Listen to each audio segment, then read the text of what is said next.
ఓం శ్రీ గురుభ్యో నమ. ఓం శ్రీ మాత్రే నమ. అంగారక గ్రహము జూలై 23 నుంచి ఆగస్టు 7వ తారీఖు వరకు కూడా కుజుడు తన సొంత నక్షత్రమైన మృగశిర నక్షత్రంలో వృషభ మిథున రాశుల్లో సంచారం చేయటం వల్ల ఎలాంటి ఫలితాలు జరగబోతున్నాయి. సహజంగా అంగారకుడు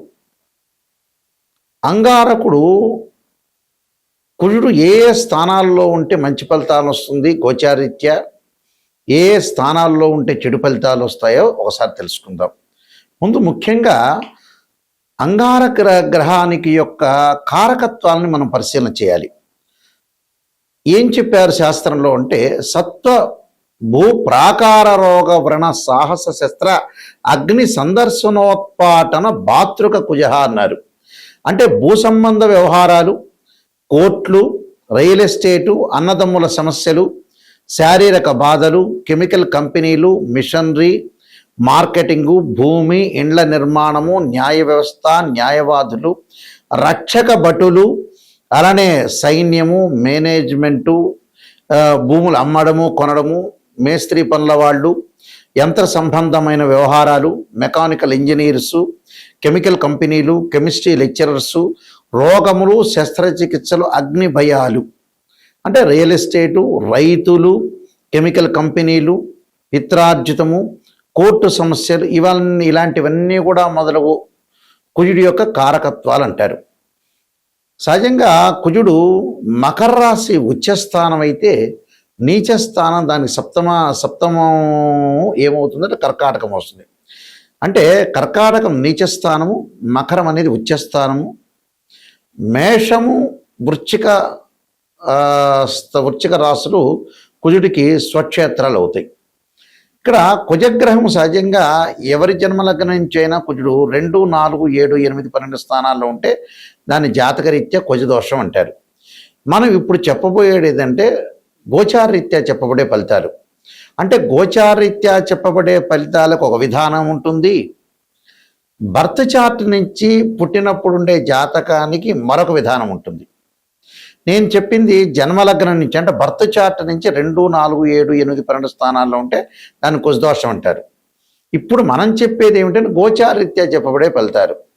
ఈ గోచారరీత్యా చెప్పబడే ఫలితాల్లో అది చంద్రరాశి నుంచి చూస్తారు కాబట్టి ఎవరైతే రాశి ఉంటుందో వాళ్ళ రాశి దగ్గర నుంచి 3వ స్థానం, 6వ స్థానం, 11వ స్థానంలో కుజుడు ఉంటే మంచివాడు అని అంటారు గోచారరీత్యా వాళ్ళ రాశి దగ్గర నుంచి. మరి మేషాది ద్వాదశ రాశుల వాళ్ళకి కుజుడు యొక్క ఫలితం ఏ విధంగా ఉండబోతుందో ఒక్కసారి మనం తెలుసుకుందాం. కుంభరాశి వారికి ఈ 10 రోజుల పాటు ఏ విధంగా ఉండబోతుంది. కుంభరాశి వాళ్ళకి ప్రధానంగా మనం సంతానం వల్ల కొన్ని ఇబ్బందులు రాకుండా చూసుకోవాలి. తల్లి యొక్క ఆరోగ్య విషయంలో, భూములు, గృహాలు ఈ నష్టం రాకుండా, భూ పంచాయతీలు రాకుండా, మనం ఇల్లు కొనుగోలు చేసేటప్పుడు బిల్డర్తో గొడవలు రాకుండా చూసుకోవాలి. అంటే భోగభాగ్యాలకు నష్టం కలగకుండా చాలా జాగ్రత్త ఉండాలి. తల్లి యొక్క ఆరోగ్యాన్ని, బంధుమిత్రులతో విరోధ భావాలు రాకుండా మౌనంగా ఉండండి.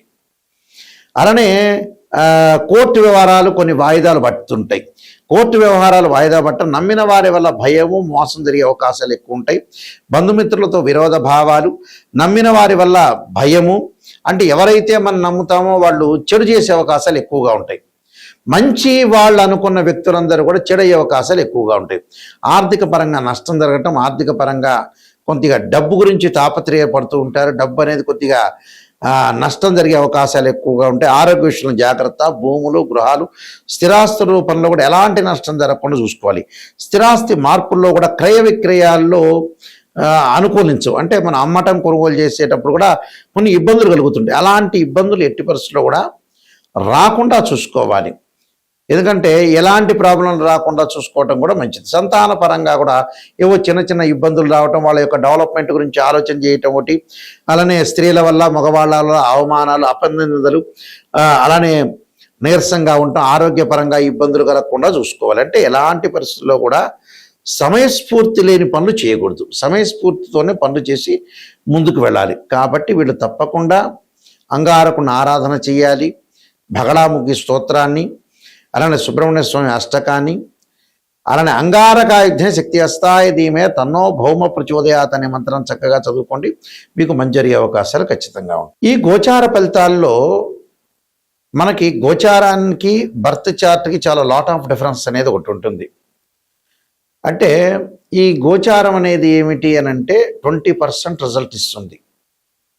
అంటే మనం ఏదైతే ఈ 10 రోజుల పాటు లేకపోతే ఈ వారం పాటు ఈ నెల రోజుల పాటు ఏ విధంగా ఉండబోతుంది, ఎలాంటి సూచనలు చేయాలి, అంటే వృత్తి ఉద్యోగాల్లో ఏ విధంగా ఉండాలి, ఆరోగ్యపరంగా ఏ విధంగా ఉండాలి, వివాహపరంగా ఏ విధంగా ఉండాలి, డబ్బులు ఎలా ట్రాన్సాక్షన్స్ చేయాలి, దీర్ఘకాలిక వ్యాధులు ఉన్న వాళ్ళు ఎలాంటి చర్యలు తీసుకోవాలి, ఎలాంటి విధానాన్ని అనుసరించాలి, ఎవరితో మాట్లాడచ్చా మాట్లాడకూడదా, వ్యాపార పరంగా ఎలా ఉంటుంది, ఉద్యోగ పరంగా ఎలా ఉంటుంది, ఆరోగ్యపరంగా ఎలా ఉంటుంది, వివాహపరంగా ఎలా ఉండబోతుంది అనేది, విదేశాలకు వెళతామా వెళ్ళమా, ఎవరితోనో గొడవలు జరిగే సందర్భం ఉంటుందా, భార్యాభర్తల మధ్యలో బాండింగ్ అనేది ఎలా ఉండబోతుంది, ఫైనాన్షియల్ పరంగా ఎర్నింగ్ ఎలా ఉండబోతుంది, ఎకనామిక్ గ్రోత్ ఎలా ఉండబోతుంది, ఎడ్యుకేషన్ పరంగా ఎలా ఉండబోతుంది, ఎలాంటి డిసీజెస్ వచ్చే అవకాశం ఉంటుంది అనే దాన్ని ఈ 10 రోజుల్లో, అంటే ఈ గోచారరీత్యా మేమైతే ఎన్ని రోజులైతే చెప్తామో, అంటే జూలై 23 నుంచి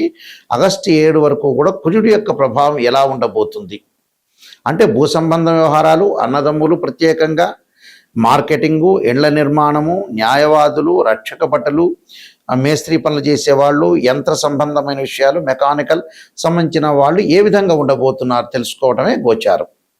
బర్త్ చార్ట్ అంటే లాట్ ఆఫ్ డిఫరెన్స్ ఉంటుంది, అది లాంగ్ రన్లో ప్రొడిక్షన్ అని అర్థం. బర్త్ చార్ట్ని కూడా ద్వాదశ భావాలను అనుసరించాలి. అంటే ద్వాదశ భావాధిపతులు ఉంటారు, అంటే ఒక 16 డివిజనబుల్ చార్ట్స్ ఉంటాయి.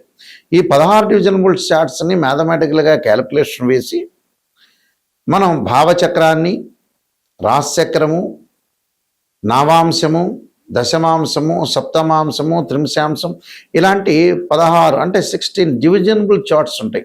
ఈ 16 డివిజనబుల్ చార్ట్స్ని మనం అనాలిసిస్ చేయాలి. అందులో భావాధిపతులు వేరు, రాస్యాధిపతులు వేరు, ఆ బాక్స్లో ఉండే గ్రహం వేరు. భావాధిపతి అంటే ఏంటంటే లగ్నం నుంచి అనుసరించేది. అంటే లగ్నం అంటే తనుభావం, తనుభావానికి రవేధిపతి, ద్వితీయ భావానికి గురువు, తృతీయ భావానికి కుజుడు, చతుర్థ భావానికి చంద్రుడు బుధుడు, పంచమ భావానికి గురువు, షష్టమ భావానికి శని కుజులు, సప్తమ భావానికి శుక్రుడుని, అష్టమ భావానికి శనిని, అలానే భాగ్యస్థానానికి భాగ్యభావానికి రవి గురువులని, అలానే దశమ భావం రవి బుధుడు గురువు శని దశమ భావం, లాభభావం గురువని, వ్యయభావం శనిని, ఇవన్నీ అనుసరించాలి. అంటే ఇవి భావాధిపతులు. రాస్యాధిపతులు వేరు. అంటే భావాధిపతి అంటే ఇంటి ఓనరు, రాస్యాధిపతి అంటే బిల్డరు. అక్కడుండే ఏదైతే బాక్స్లో ఉంటుందో, మేషాది రాసుల బాక్స్లో ఉంటే అవి టెనెంటు అని అర్థం. అంటే తాత్కాలిక గ్రహాలు మారచ్చు, టెనెంటు అని అర్థం. ఇవన్నీ కూడా మ్యాథమెటికల్గా క్యాలిక్యులేషన్ వేసి ఎక్కడెక్కడ దృష్టిలు ఉన్నాయి, ఏ లగ్నానికి ఏ దశలు కలిసి వస్తాయి, అంతర్దశలు ఎలా ఉండబోతున్నాయి, సూక్ష్మ దశలు ఏంది, ప్రాణదశలు ఏంది, లక్ష్య యోగాలు ఏంది, గజకేశ్వర యోగం ఏంది, రవిబుధాదిత్య యోగం ఏంది, మనకి చాలా కాంబినేషన్ ఆఫ్ యోగాలు చెప్పారు. చంద్రమంగళ యోగం దగ్గర నుంచి ఈ యోగాలు అనేవి కూడా ఏ విధంగా ఉండబోతున్నాయి. 300 కాంబినేషన్స్ ఉంటాయి యోగాల్లో. అంటే 2 or more planets is conjunction is called yoga అంటారు. 2 కానీ 3 గ్రహాలు కానీ కలిసినా దృష్టి ఉన్నా దాన్ని యోగము అంటారు. లైఫ్ని ఎలా ఎన్హాన్స్ చేసుకోగలుగుతాం, లైఫ్ని ఎలా ముందుకు తీసుకెళ్తాం అనేది యోగం తెలుస్తుంది. యోగము అంటే 2 గ్రహాల యొక్క కలయిక. అంటే 2 or more planets is called yoga అంటారు. దాని డెఫినేషన్ అది. మ్యాథమెటికల్ అనాలిసిస్ చేసి మనం చెప్పేది యోగము అంటారు. యోగము, గ్రహాలు, ఉద్యోగాలు, వ్యాపారాలు, ఇలాంటివన్నీ కూడా బర్త్ చార్ట్ ద్వారా తెలుస్తుంది. నిజాన్ని తెలుసుకోవటం చాలా ఇంపార్టెంట్. ఎక్కడైతే నెగిటివ్ ఉంటుందో దాన్ని మనం పాజిటివ్ చేసుకుంటే మనం కంప్లీట్ మ్యాన్ అయినట్టు. నిజాన్ని తెలుసుకోలేదనుకోండి, అనవసరంగా ఆస్ట్రాలజీని అప్రోచ్ కావటం అనేది మంచిది కాదు. నిజాన్ని తెలుసుకుంటేనే మనం బాగుపడే అవకాశాలు ఎక్కువగా ఉంటాయి. ఎందుకంటే సత్యం ఎప్పుడు కూడా సత్యమే. అసత్య ధోరణిలో ఎప్పుడు ఉన్నామనుకో మనల్ని మనం మోసం చేసుకున్న వ్యక్తిని అవుతాం. చాలామంది కూడా ఆస్ట్రాలజర్స్ అప్రోచ్ అవుతున్న ఎవరైతే క్లయింట్స్ ఉంటారో, ప్రేక్షకులు, వాళ్ళందరూ కూడా పాజిటివ్ గురించి ఆలోచన చేస్తారు. పాజిటివ్ ఏముందంటే మీకు తెలుస్తుంది విషయం. ఆస్ట్రాలజీని అంత అప్రోచ్ కావాల్సిన పని లేదు. ఎక్కడైతే ఫ్యూచర్లో కానీ ప్రజెంట్ సిచ్యువేషన్లో కానీ నెగిటివ్ జరగబోతుందో దాన్ని తెలుసుకొని దాని పరిష్కార మార్గాలు తెలుసుకుంటే దాన్ని మనం ఓవర్కమ్ చేసే అవకాశం ఖచ్చితంగా ఉంటుంది. అలా ఓవర్కమ్ చేయలేదనుకోండి జీవితాంతం అంతే ఉంటుంది. కాబట్టి ఈ విషయాలన్నీ కూడా ప్రేక్షకులు గమనించాలి. దానికి తగ్గట్టుగా దాని పరిహారాల మార్గాలు ఉంటాయి. ప్రతిదానికి కూడా ఒక సొల్యూషన్ ఉంటుంది. మన జాతకంలో కుజుడు బాగలేదనుకోండి, చాలామంది కూడా కుజదోషం గురించి కూడా అడుగుతూ ఉంటారు. బర్త్ చార్ట్లో జన్మలగ్నం నుంచి 2, 4, 7, 8, 12 స్థానాల్లో ఉంటే దాన్ని కుజదోషం అంటారు. 13 నక్షత్రాల కుజదోష ఎగ్జంప్షన్ ఉంటుంది. కొన్ని లగ్నాలకు ఉండదు, కొన్ని రాసులకు కూడా కుజదోషం అనేది ఉండదు. అది గమనించాలి. ప్రతివాడికి కుజదోషం ఉందనేది పొరపాటు. కుజుడు గురువు కలిస్తే కూడా కుజదోషం అనేది వర్తించదు. కుజుడి మీద గురుదృష్టి ఉంటే కూడా కుజదోషం వర్తించదు. అలానే ఇక్కడ అశ్విని కానీ, మృగశిర కానీ, పునరస్సు కానీ, రేవతి, అనురాధ ఇలాంటి నక్షత్రాలకు 13 నక్షత్రాలకు కుజదోషం ఉండదు. కొన్ని రాసులకి, కొన్ని లగ్నాలకి చాలా ఎగ్జంప్షన్స్ ఉన్నాయి కుజదోషం గురించి. దాని గురించి ఆలోచన చేయాల్సిన పని లేదు. అయితే దాని పరిష్కార మార్గం కూడా ఉంది. కుజుడికి అధిదేవత, ప్రత్యదేవత, అంతరిక్ష దేవతలు ఉంటారు. అంటే ఇక్కడ అంతరిక్ష దేవతలను కూడా మనం చూసుకోవాలి. అంటే భగళాముఖి, అలానే భగళాముఖి స్తోత్ర పాలనం చేయటం కానీ, సుబ్రహ్మణ్య స్వామి యొక్క అష్టకం కానీ, సుబ్రహ్మణ్యం యొక్క స్తోత్ర పాలనం కానీ, నాగదేవతను భక్తి శ్రద్ధతో కొలవటం కానీ, రాహుకాలంలో దీపం పెట్టడం కానీ ఇలాంటివి చేసుకోవాలి.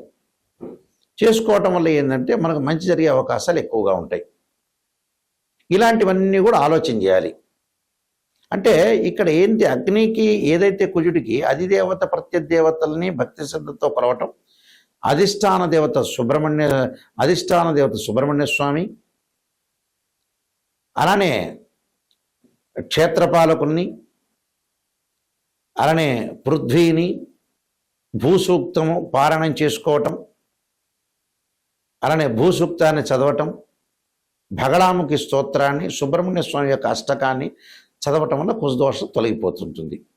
అలానే వివాహం కాని స్త్రీ పురుషులు ఎవరైనా కుజదోషం అనేది ఒకటి ఉంటే ఎగ్జంప్షన్ ఉందా లేదా చూసుకోవటం ఒకటి, శ్రీ వల్లీ దేవసేన సమేత సుబ్రహ్మణ్య స్వామి యొక్క కళ్యాణం చేయటం. అసలు జాతకంలో కుజదోషం గురించి భయపడాల్సిన పని లేదు. వివాహానికి అసలు శుక్రుడే కారణం, కుజుడు కాదు. ఒకవేళ కుజదోషం ఉందనుకో దాని పరిహారం అనేది చేసుకోవచ్చు, తప్పేమీ లేదు.